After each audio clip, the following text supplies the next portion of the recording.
जय श्री राधे कृष्ण। प्रिय मित्रों, वीडियो को शुरू करने से पहले आइए प्रार्थना करें। हे कृष्णा, जो भी भक्त आज इस अमृत वाणी को सुन रहा है, उनके जीवन में आपकी कृपा सदा बनी रहे और उनके सभी कष्ट दूर हों। मित्रों, इस अद्भुत वाणी को सुनने से पहले अपने विचार और भक्ति को व्यक्त करते हुए नीचे कमेंट में जय श्री राधे कृष्ण जरूर लिखें। आपकी यह भक्ति हमारी इस यात्रा को और भी अद्भुत बनाएगी। तो चलिए बिना देरी किए इस दिव्य यात्रा की ओर बढ़ते हैं। श्री कृष्ण कहते हैं, मनुष्य जब स्वयं के साथ समय बिताना सीख जाता है तो उसे जीवन का असली स्वरूप समझ में आने लगता है।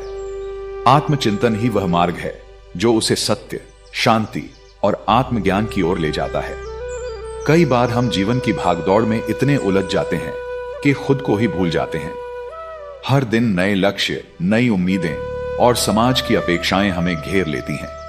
लेकिन जब हम अकेले होते हैं तो हमें अपने भीतर झांकने का अवसर मिलता है।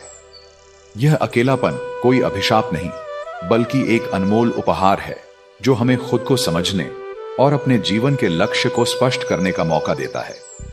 कल्पना कीजिए, एक शांत झील के किनारे बैठे हुए हैं।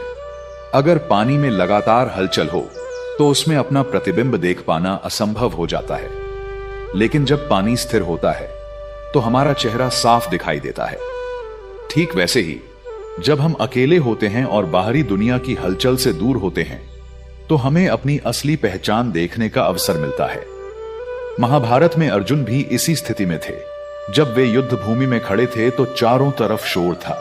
युद्ध का शोर, कर्तव्यों का शोर, रिश्तों की उलझन। इस शोर में वे भ्रमित हो गए और अपना उद्देश्य ही भूल बैठे। तभी श्री कृष्ण ने उन्हें आत्मचिंतन करने के लिए प्रेरित किया। उन्होंने अर्जुन से कहा कि वे अपने भीतर झांके और दे जाने कि उनका असली कर्तव्य क्या है। जब अर्जुन ने अपने मन की गहराइयों में उतरकर सोचा, तब उन्हें अपने जीवन का उद्देश्य समझ आया। आज के समय में भी यही सच है। जब हम अकेले होते हैं तो हमें अपने जीवन के कई महत्वपूर्ण सवालों के जवाब मिलते हैं। क्या हम सही दिशा में जा रहे हैं? क्या जो हम कर रहे हैं वह वास्तव में हमारे मन की खुशी का कारण है? क्या हम अपनी इच्छाओं के अनुसार जी रहे हैं या सिर्फ समाज की उम्मीदों को पूरा कर रहे हैं? अकेलापन हमें इस बात पर भी विचार करने का समय देता है कि हमने अब तक जो निर्णय लिए वे सही थे या नहीं। कई बार हम भीड़ में बहकर ऐसे फैसले कर लेते हैं जो हमारी आत्मा के अनुरूप नहीं होते।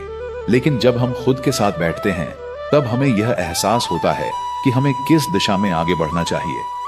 एक छोटा सा उदाहरण लीजिए। एक व्यक्ति जो हमेशा दोस्तों के साथ घूमता रहता है, अपनी नौकरी और जिम्मेदारियों में इतना व्यस्त रहता है कि कभी अपने मन की गहराइयों को सुन ही नहीं पाता। लेकिन जब वह कुछ समय अकेले बिताने लगता है तो उसे यह एहसास होता है कि उसका असली सपना तो कुछ और ही था। यह आत्मचिंतन उसे अपने वास्तविक लक्ष्य की ओर लौटने में मदद करता है।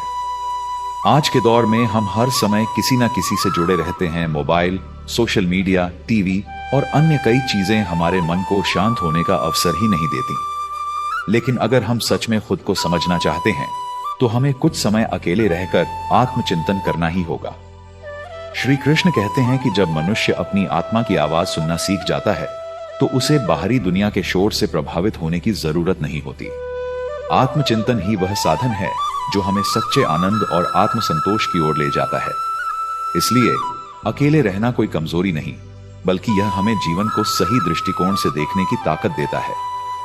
श्री कृष्ण कहते हैं, जो व्यक्ति अपने कर्मों के प्रति स्वयं उत्तरदायी बनता है वही सच्चे अर्थों में स्वतंत्र और आत्मनिर्भर होता है। जब मनुष्य दूसरों पर निर्भर रहना छोड़ देता है और अपने निर्णय स्वयं लेने लगता है, तब उसका आत्मविश्वास बढ़ता है और वह अपने जीवन का स्वामी बन जाता है। मनुष्य का स्वभाव है कि वह हमेशा किसी न किसी सहारे की तलाश करता है। कभी परिवार, कभी दोस्त, कभी समाज। हम अक्सर दूसरों पर निर्भर होकर अपने जीवन के फैसले लेते हैं। लेकिन जब जीवन हमें अकेला कर देता है तब हमें एहसास होता है कि असली ताकत हमारे भीतर ही है। अकेले रहने से हमें यह सीखने का अवसर मिलता है कि हम अपनी परेशानियों का हल खुद निकाल सकते हैं और अपने निर्णय खुद लेने में सक्षम हैं। महाभारत में एक बहुत ही गहरा प्रसंग है। जब पांडवों को वनवास हुआ तब उन्होंने एक कठिन दौर का सामना किया। राजमहल में पले बढ़े पांचों भाई, जिन्हें हर सुविधा प्राप्त थी, अचानक जंगल में भटकने लगे। कोई सैनिक नहीं, कोई सेवक नहीं, अब उनके पास कोई सहारा नहीं था। लेकिन इस अकेलेपन ने उन्हें आत्मनिर्भर बना दिया। युधिष्ठिर ने धैर्य सीखा, भीम ने अपने बल को सही दिशा में प्रयोग करना सीखा, अर्जुन ने तपस्या करके दिव्यास्त्र प्राप्त किए, नकुल और सहदेव ने औषधियों और पशुपालन का ज्ञान प्राप्त किया।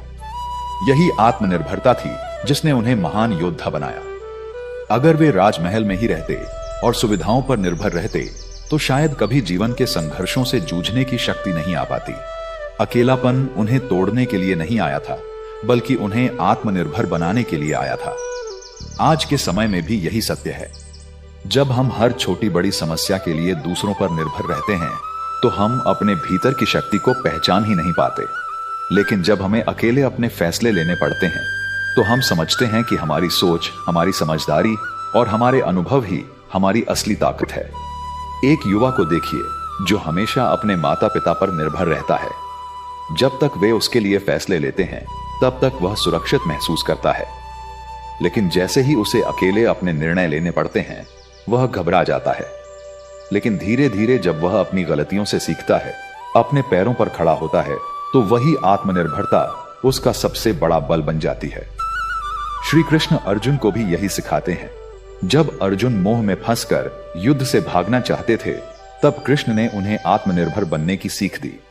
उन्होंने कहा कि तू अपने कर्मों के लिए स्वयं जिम्मेदार है और अपने फैसले खुद लेना सीख।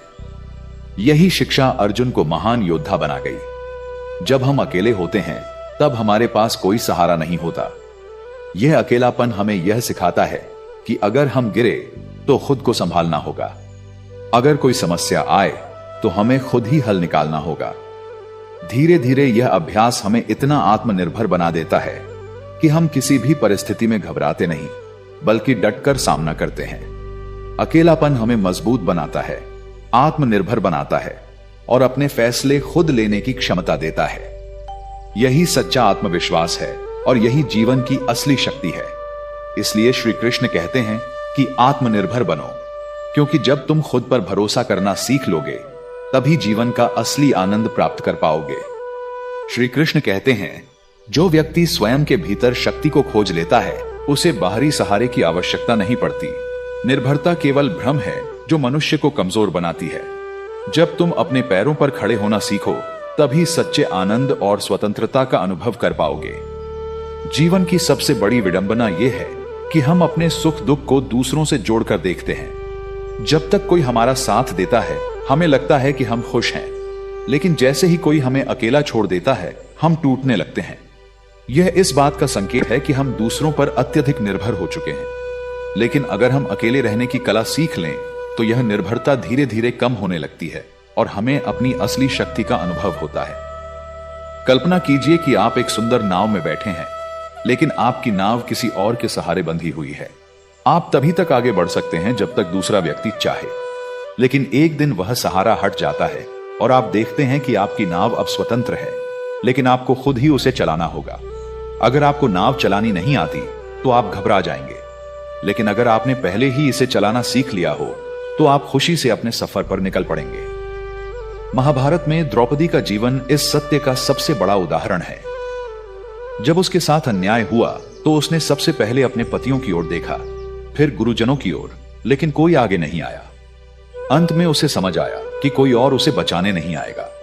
उसने श्री कृष्ण को पुकारा और पूर्ण समर्पण के साथ केवल उन पर विश्वास किया।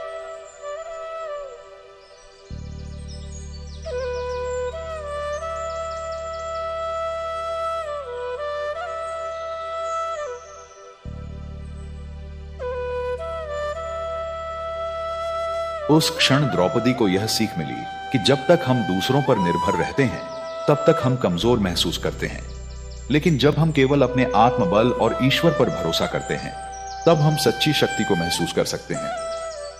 आज के समय में भी यही सत्य है। कई लोग भावनात्मक रूप से दूसरों पर इतना निर्भर हो जाते हैं कि उनकी खुशी और दुख का कारण केवल बाहरी लोग बन जाते हैं। अगर कोई हमारी उम्मीदों पर खरा उतरता है तो हम खुश होते हैं, और अगर कोई हमें छोड़ देता है तो हम दुखी हो जाते हैं। लेकिन जैसे ही हम यह समझ जाते हैं कि हमारा जीवन हमारी अपनी जिम्मेदारी है, हमारी अपेक्षाएं कम होने लगती हैं।